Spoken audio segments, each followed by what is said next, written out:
дар хатсайри Москав Хуҷанд ки аз фурудгоҳи Жуковский ба фурудгоҳи байналмилали Хуҷанд тайёра фуруд омад, аз Москав 219 нафар мусофирон ба тайёра нишастанд. Ҳангоми фуруд омадан ба Хуҷанд шумораи онҳо 220 нафар шуд, зеро дар баландии 7000 метр кӯдак ба дунё омад.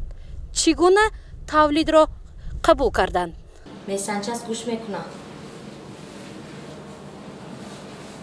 خب قبول ما تایار بعد 20 دقیقه خوب منش ба нуқтаи шӯъбаи тиббии фурудгоҳи байналмилалии Хуҷанд аз ҳавопаймо хабар доданд, ки духтурон дар ҳолати омодабош қарор гиранд, зеро дар дохили тайёра як зани ҳомила бо нишонаҳои таваллуд мавҷуд мебошад ва эҳтимолияти тавлид дар тайёра вуҷуд дорад. дар хатсайри Москав Хуҷанд ки аз фурудгоҳи Жуковский парвоз кард, зани ҳомила қарор дошт. ӯро аз Федератсияи Русия депортатсия ё худ хориҷ карданд. Вай маҷбур шуд ки новобаста аз ҳомиладориаш ба ватан баргардад. аммо дарди таваллуд дар дохили ҳавопаймо пурзӯр гардид.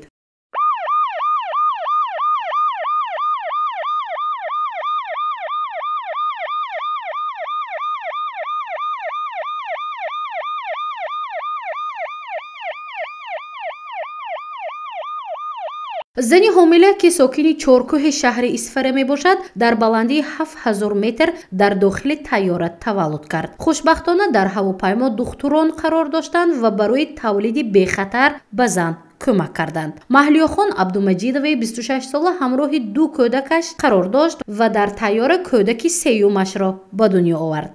дар ҳавопаймои хатсари Урал рейси 24-25 ки фуруд меомад, 20 дақиқа ба мо пештар хабар доданд ки дар фурудгоҳ зан таваллуд карда истодааст ва ёрии аввалини шумо дар кор аст. мо тайёри дида ба ҳавопаймо баромадем ки хушбахтона дар онҷо духтурҳо будаанд ки ҳамроҳи занак парвоз мекарданд.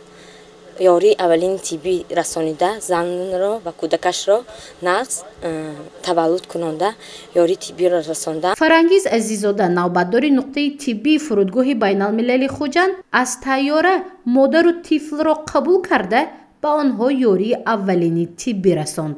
мо баромада ҳолати кӯдак ва модарро дидем ки қаноатбахш буд ва онҳоро бо мошини ёрии таъҷилии худ дар ҳол ба наздиктарин беморхонаи шаҳри Бӯстон шӯъбаи таваллуд интиқол кардем. гурӯҳи духтурони нуқтаи тиббии фурудгоҳи байналмилалии Хуҷанд вазъи кӯдаку модарро аз назар гузаронда, тариқи нақлиёти махсуси ёрии таъҷилӣ ба наздиктарин таваллудхона интиқол доданд. онҳо мегӯянд вазъи саломатии модар ва ҳам тифли навзод хуб буд. ягон ориза ва ҳам нуқсон дар 2 нафар вуҷуд надошт. ҳолати модару кӯдак хуб буд. зани таваллуд карда дар ҳуш буд, ба саволҳо дуруст ҷавоб медод. кӯдакча аз рӯи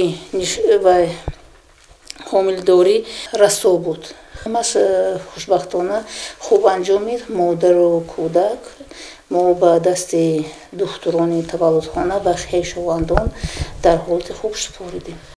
кӯдакчае ки дар ҳавопаймо таваллуд шуд, Оиша ном ниҳоданд. имрӯз 20 рӯза шуд. духтурон мегӯянд ҳангоми ворид шудан ба таваллудхонаи шаҳри Бӯстон вазнаш 2 кило 700 грамм ва қадаш 47 сантиметр буд. духтарак Оиша соати 11:50 дар дохили ҳавопаймо таваллуд шуд ва соати 13:20 ба таваллудхонаи шаҳри Бӯстон интиқол гардид.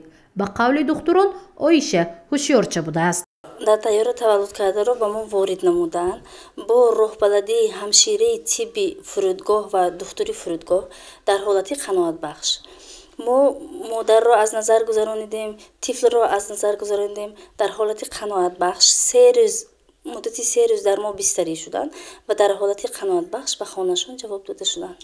кӯдакча аз ҳомиладории сеюм дар муҳлати 37 ҳафтина 1 соат пеш аз фуромадани тайёра дар тайёра таваллуд шудааст.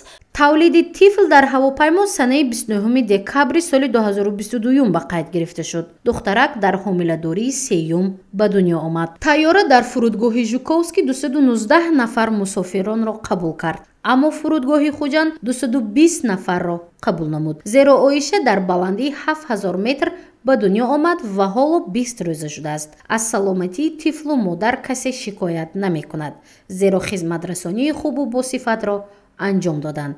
гузурши Мафтушкур ва Наимҷон Аюбов барои барномаи иттилоотии хабар.